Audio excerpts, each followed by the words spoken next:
Michael Shea, doing what I like to do. Hello, ladies and gentlemen, and welcome back to a new episode of Chatting with Lady Scene. Hello, Mum, how are you? I'm well, thank you, honey. How are you? I'm very well, thank you. Oh, good. So for today's episode, we're gonna be talking about The Crown, but we're gonna put episode 7 and 8 together, not to rush, but just to maximize to get everything together, so we don't spend too much time on just The Crown, because we want to get back to our replying to the questions of our followers. Yes, yeah. So yes. Well, episode 7 is called the hereditary principle, and episode 8 is 48 against 1. The theme in episode 7 is basically that hereditary is all where the monarchy is concerned, and that they will do anything and sacrifice anyone and destroy any life to hang on to their positions, which, now that I have begun to get feedback about Peter Morgan's prejudices against royalty,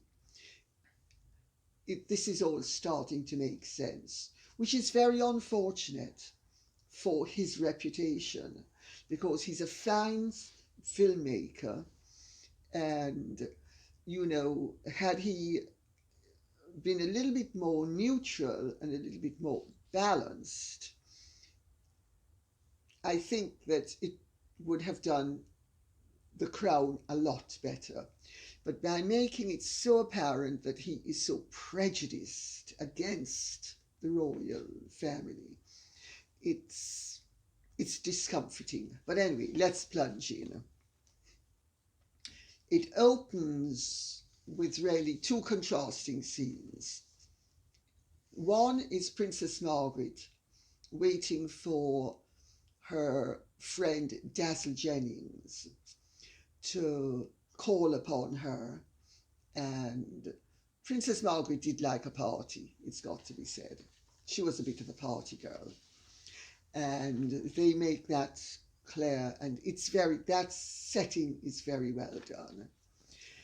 And it's then contrasted with her first cousins Nerissa and Catherine.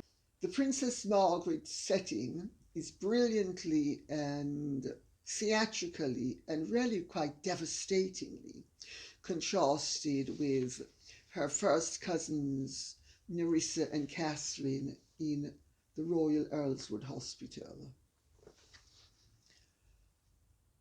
Well, since I actually knew one of the doctors who took care of them, I think I can speak with a little bit more authority on the subject than they can, because they would have, any information they got would have been sixth and seventh hand, while the information I got was rather closer to home.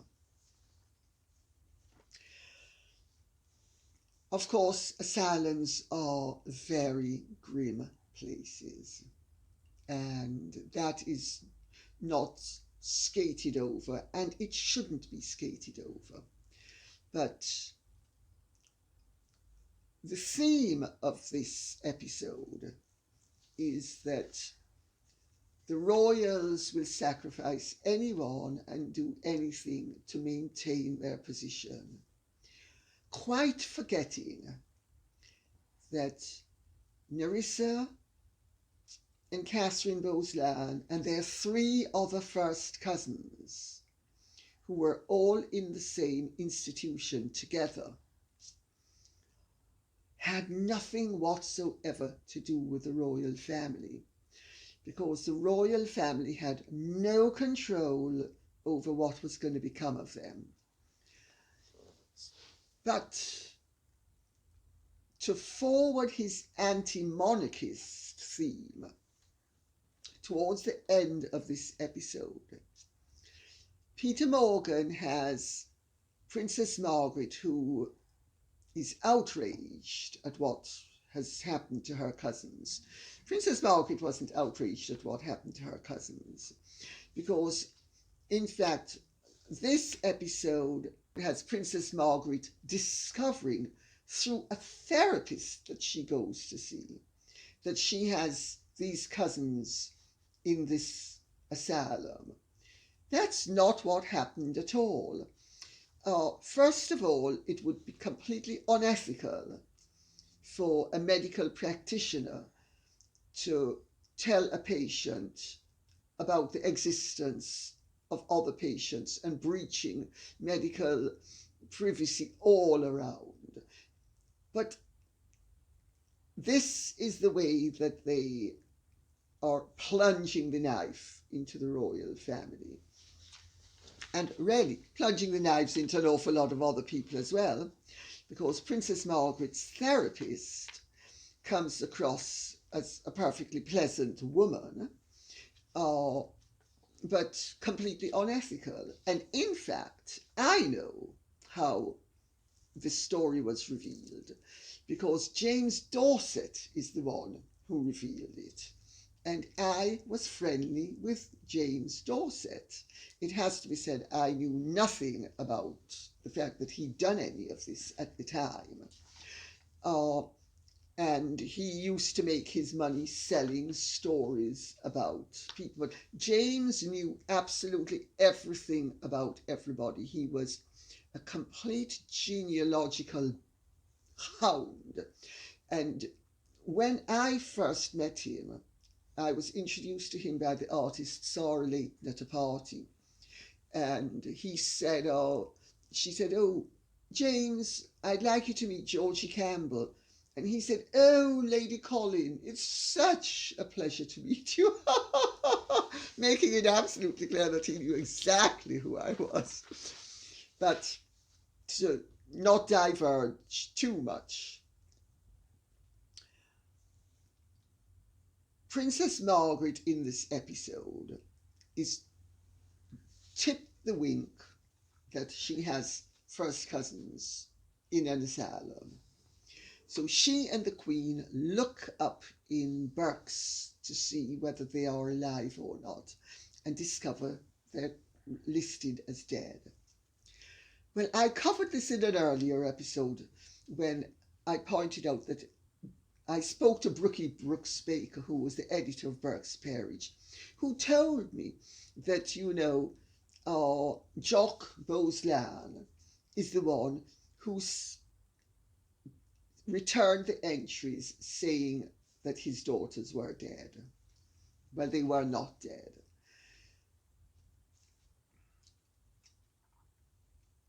Was this done at the behest of the royal family? Absolutely not. The royal family had nothing whatsoever to do with it. And also, I will give the Crown its due.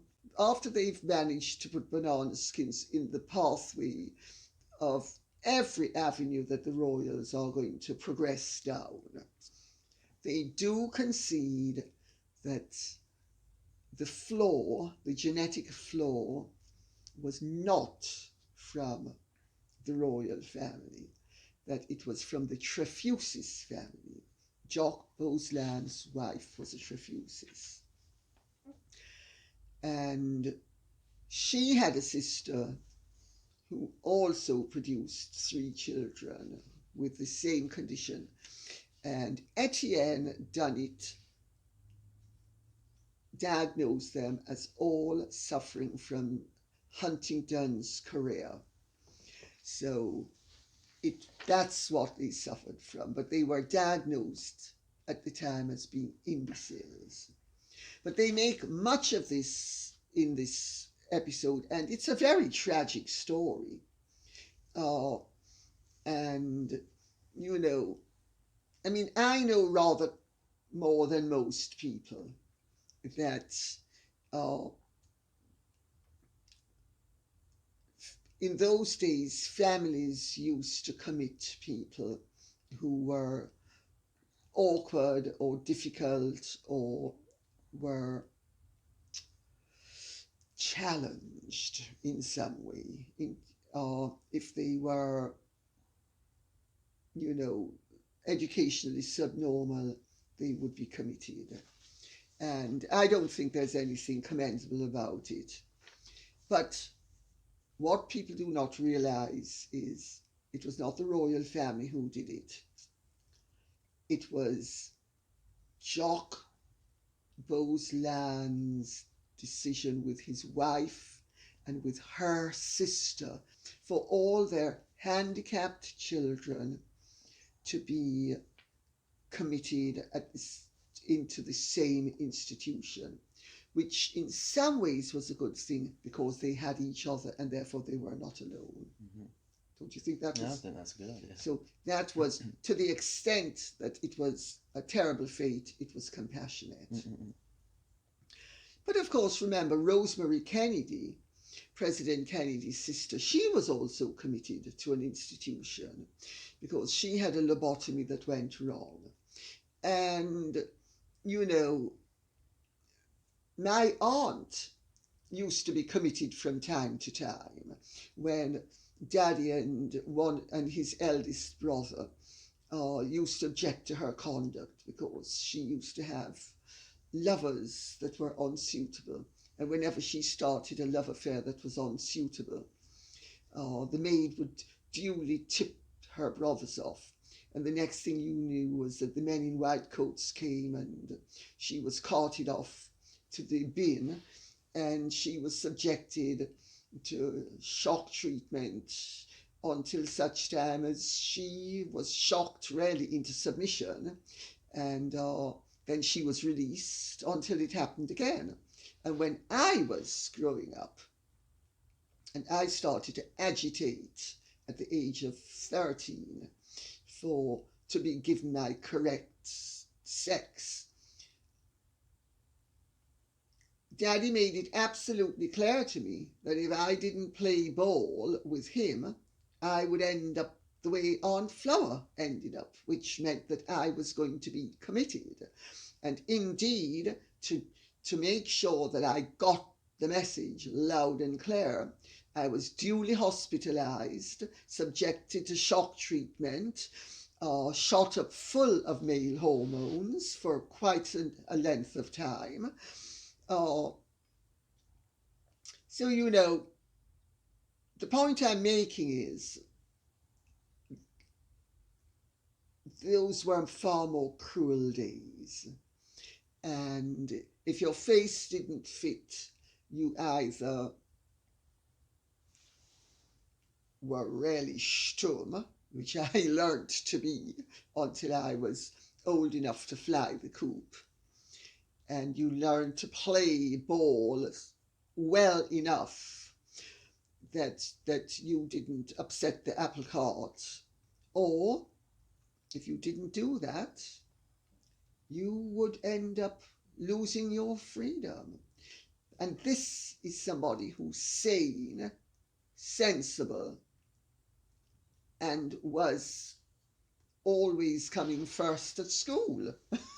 So can you imagine people who are educationally subnormal, how much more readily they were tucked aside?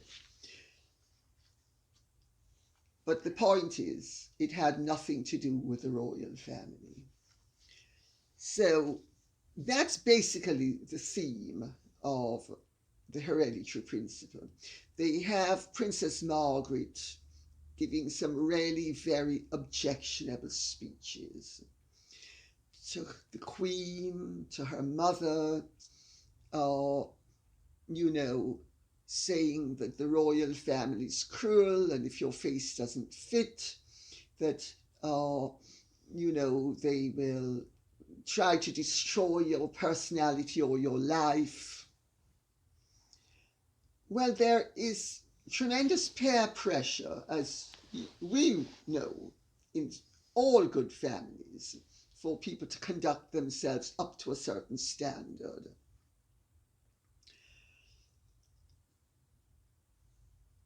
I have absolutely no doubt that Peter Morgan knows this to be true, and that he knows that what he's doing is unfair. I have absolutely no doubt that Robert Lacey knows what I've just said to be true, and that he also knows that this episode is a travesty of justice. It is a violation of the rights of the royal family to decent and considerate treatment, because they had nothing whatsoever to do. It wasn't their call. These weren't their children.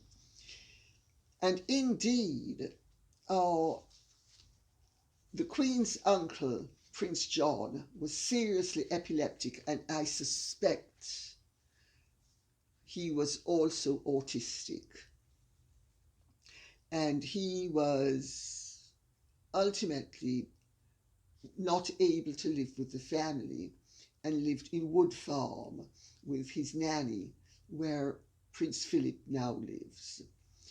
And so, you know, if you couldn't function in the world at large, you were removed from society, so to speak, whether it was society with a capital S or a common S is beside the point.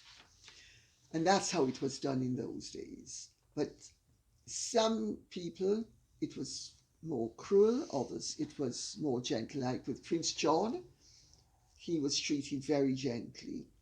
These girls were given very good medical treatment, but no creature comforts. But then again, it would have been impossible for the family to have them looking much different from their fellow patients. That would have drawn undue attention to them and would have set them up for being bullied or abused. So there was a reason why, if you think about it rationally, why they were made to be just a part of the whole.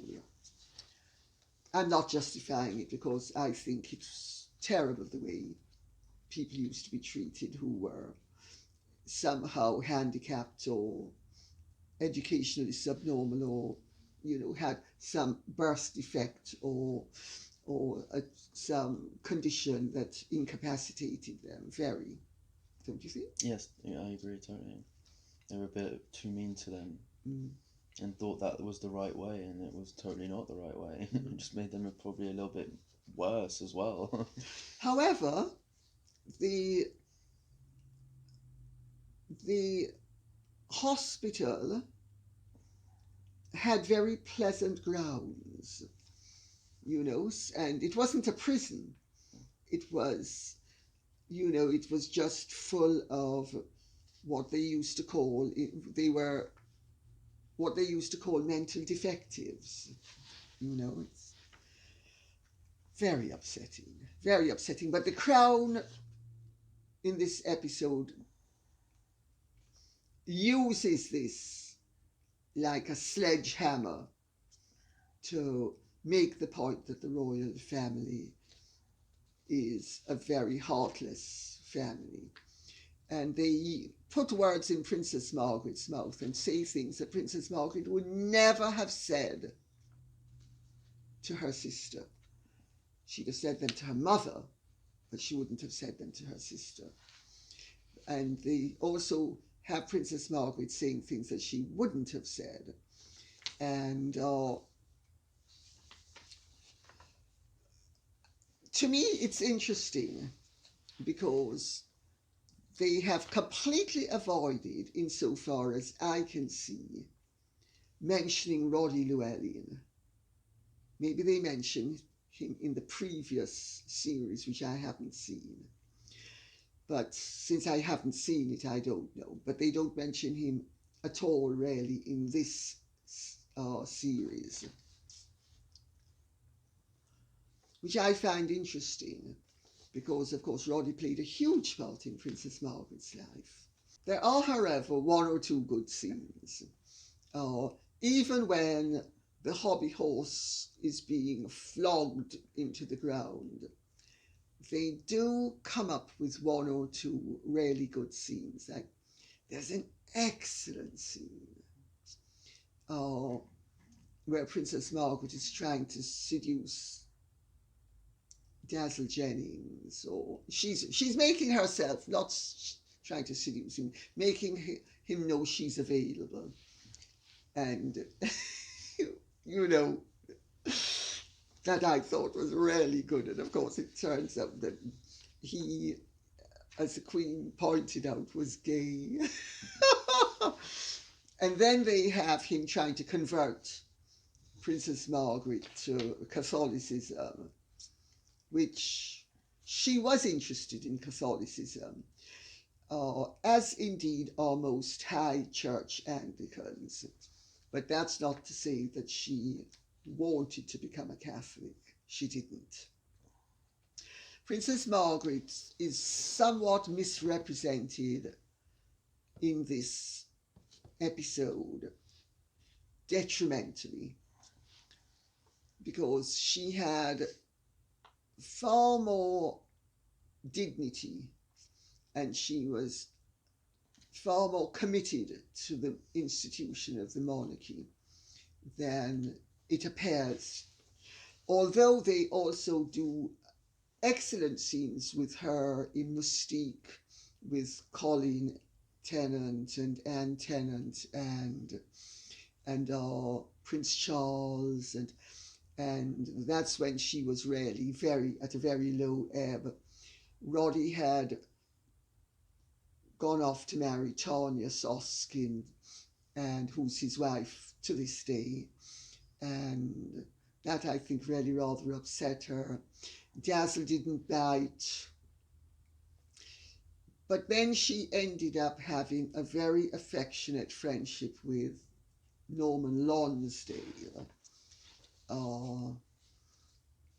whose widow has come to my Ascot picnic with Alexandra. So anyway, there's some good scenes. I think it's worth watching as a drama. I keep on going back to this. It really is worth watching as a drama. And, the fact that Princess Margaret is at a loose end and that she really suffers from depression and that she's lost her way,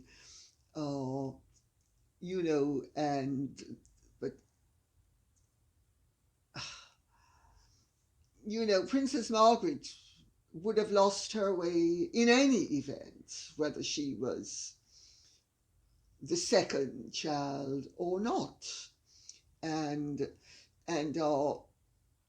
But there are really good scenes because, towards the end they have a very good scene with PM and the Queen Mother in Scotland.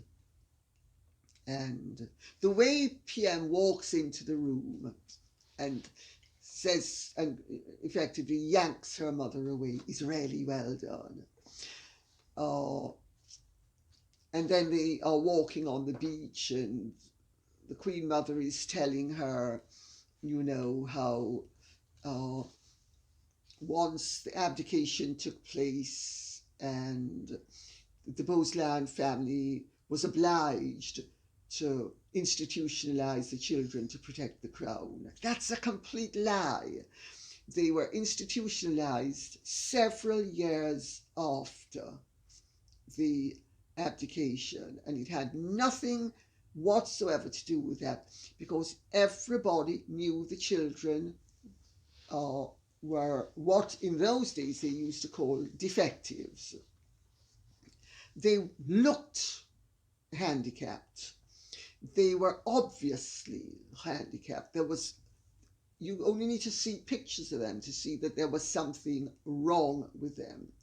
And they, for the length of time that they could remain without being too much of a problem and where they could be handled and managed, they remained within the family. So that's pretty much this episode. So let's go on to the next episode, which again is a revelation in terms of the prejudices of Mr. Morgan, who is not only an anti-monarchist and not only a complete disrespecter of the truth, but is a propagandist, it turns out, of the highest order.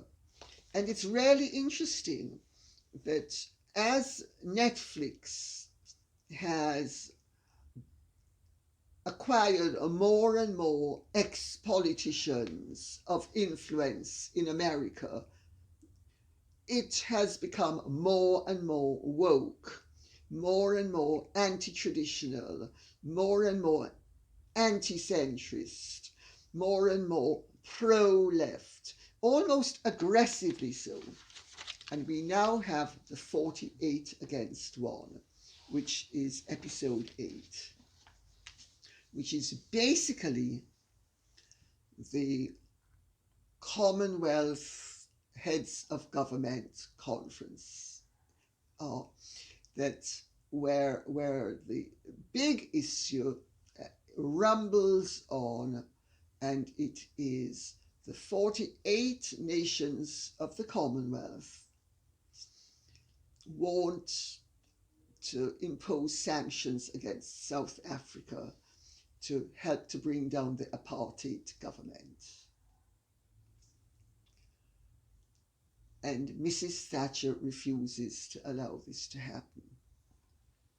And they have a really nasty and mean and nasty and completely unfair and untrue message at the end of the program, where Mrs. Thatcher is telling the Queen that her son does business in South Africa.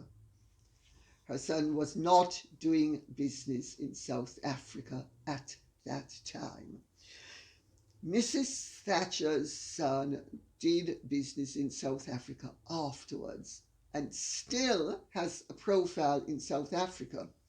Had Mrs. Thatcher been the racist, anti-progressive, anti-human rights person that they portray her as being, now her son would never have been welcomed in South Africa. But he was, and he is. To the best of my knowledge, I don't know if he still owns a house there, but he certainly used to own a house there. So, in fact, that mere fact shows you that they have got it completely wrong. Wouldn't you have said? Yes. Completely. If they can't get that right, how can they get the other stuff right? Yeah. Well, I mean, if Mrs. Thatcher's so anti-black people and anti the progress of black people that she is going to, because their message is that Mrs. Thatcher was trying to block apartheid and that she was very corruptly doing it so that her son could do business in South Africa with white supremacists. Well, in fact, that could not have been further from the truth. So, but this episode starts with the Queen on her 21st birthday giving her birthday speech to the imperial family and dedicating her life, whether it be short or long, to the service of all the citizens. And it brilliantly shows how vested in the Commonwealth the Queen has always been. And that's absolutely true. And they get that across brilliantly.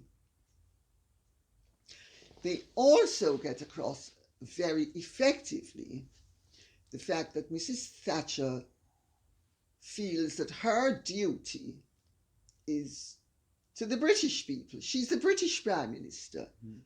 She's not the Commonwealth Prime Minister. She's the British Prime Minister.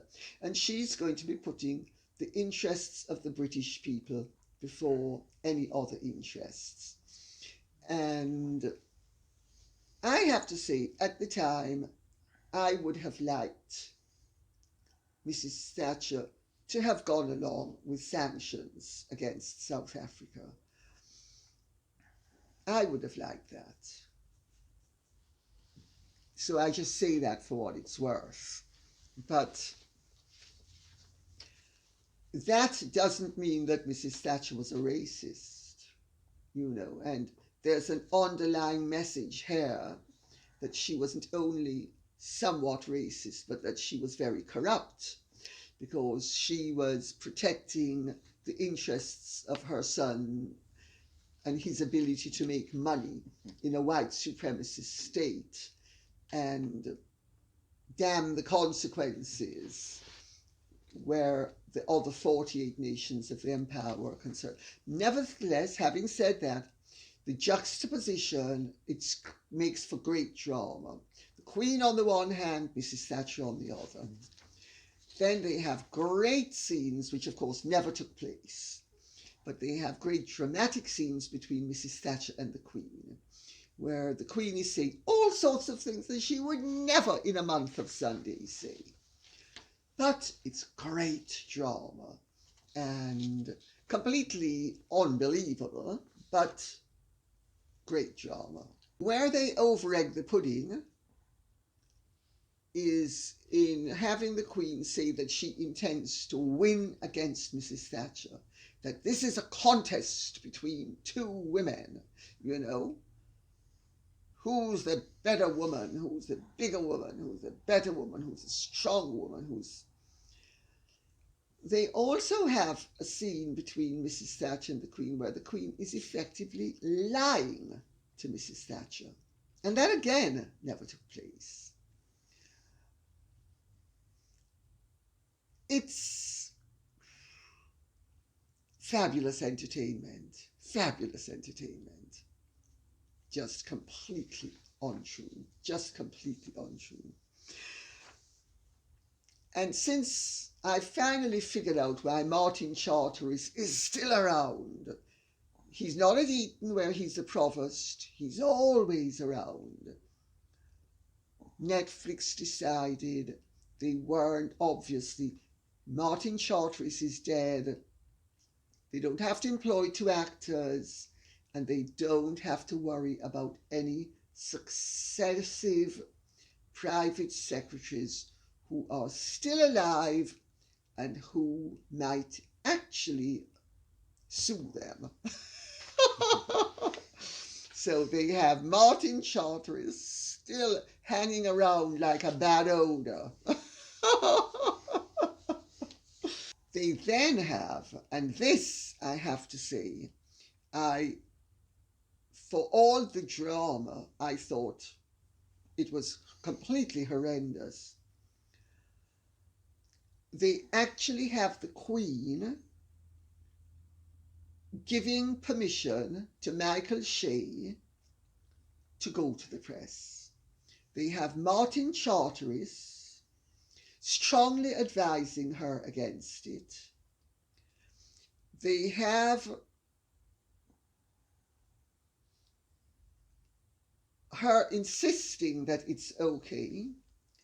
And when he goes to the press, which he did of his own accord, because he was very much in sympathy with the other 48 nations, as indeed was I. But he behaved completely improperly because he thought if he leaked it to the press, he did it to the Sunday Times, that he would put pressure on Mrs Thatcher, who would have to join and make the whole sanctions things completely in unison. And that's why he did it. But they don't have that. They have that the Queen has encouraged him to do it. He's been reluctant to do it, but then he does it because he thinks it's his duty to do it. And then when all hell breaks loose, the Queen throws him onto the pyre and has him and his reputation burning as if it was a wet rag. I mean, so the Queen is not only meddling in politics and manipulating a political scene, but she is behaving dishonorably when there is a backlash against her ploy to win against Mrs Thatcher. I mean, what planet are these people on? You know, I think there actually should be a law passed preventing television companies from making docudramas, well, not even docudramas, dramas about living individuals without their permission. And I think they should be banned from doing it. And I think they should be banned because if you are a private person and they make something about you that's not true, you have to endure the consequences. And if you are a public figure or a figure of state, like the royal family, there are not only private consequences, there are state consequences, and there are political consequences. And I think this is mischief making of the highest order. I have begun to realize that Peter Morgan and Robert Lacey are right down there with all of the low propagandists, you know. And these people just think they should be able to make a buck and make a great reputation for themselves and gain accolades from all sorts of woke people to the detriment of integrity, truth, honor, decency, and the fair play that any other human being deserves. I mean, I've had adversaries in my life, but I wouldn't stoop to behaving badly to fix their wagon. And for these people to be, you know, behaving like this, and it's all about money. Follow the money. It's about money and reputation. They want to be able to stand up and get awards and, oh, aren't they wonderful? They've made a shed load of money and they're so woke and they're pushing the agenda. But, you know, it's always a collectivist agenda.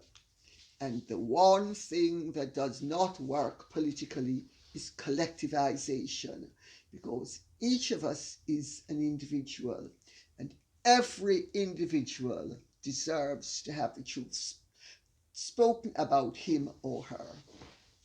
Am I right? No, definitely. I think that's nice. That's a very nice way to put it, and to deal with it, because they are like, if I was the queen, and most of this is not real, I would feel really bad. I'd feel really bad as her for her, or if I was her. Well, I've actually been told that the family is extremely upset. Yeah, but they must watch it as well, just to see what it's about. No, she hasn't watched it, evidently. No. Well, why would you? Because if she hasn't. But it's just like, but you see thank what? God, because that's just a waste of her time. Yeah. But what has happened is it started out reasonably fair, and it has now derailed, because I can see what Netflix is building up towards. It's building up towards the deification of Harry and Meghan, who have escaped from this terrible, ghastly family and this awful backward place called Britain, and they have sought and achieved freedom in America, where they pat the heads of babies, and aren't they wonderful? And Netflix is going to make a whole load of money out of them and spit them out when they're finished with them, if they do not serve their purpose. And in the meantime, all of the people who are of their political persuasion and all the opportunists will ruthlessly and calculatingly use both Meghan and Harry to make money. And they don't care that they could be damaging a British institution and that this could be to the detriment of this country and this country's citizens. They don't care. They only care about making as much money for themselves and having as big a share of the market as they can. And if they, so what, as far as they're concerned, if they are all Judas Iscariots and that they all sell their soul to the devil. They are all Mephistophelian. When they're not Iscariots, they are Mephistopheles. And on that note, I will say thank you very much. I hope this has been of interest to you. I would recommend that you watch it if you like well done drama. Some of it is really brilliantly executed, but it is a disgusting travesty of the facts. It is unfair to each of the participants. It is unfair, and it is actually shaping up to be an international disgrace. And my reservation is that people who do not know the facts of the matter and who have no real interest in history are going to end up believing the lie and thinking that a family who, for all their faults, that the family has spent much of its time dedicating itself to the welfare of this country. And you may not like the royals, but I'm here to tell you, I have seen them in action for much of my life. The very first royal I met was when I was 8 years old, Princess Alice of Athlone. And she was Queen Victoria's granddaughter. And I have there, so that's for the last 63 years, I have seen the royals in action. And they are very committed to serving this nation and to serving the institution of the monarchy, which is about representing all the people in this nation, including those who do not like them or agree with them. But you know that. Yes. You know? So, I mean, whether you like them or not, you cannot say that they are dreadful, because they are not. One or two are privately tiresome, but pretty much as an institution, they give a very good value.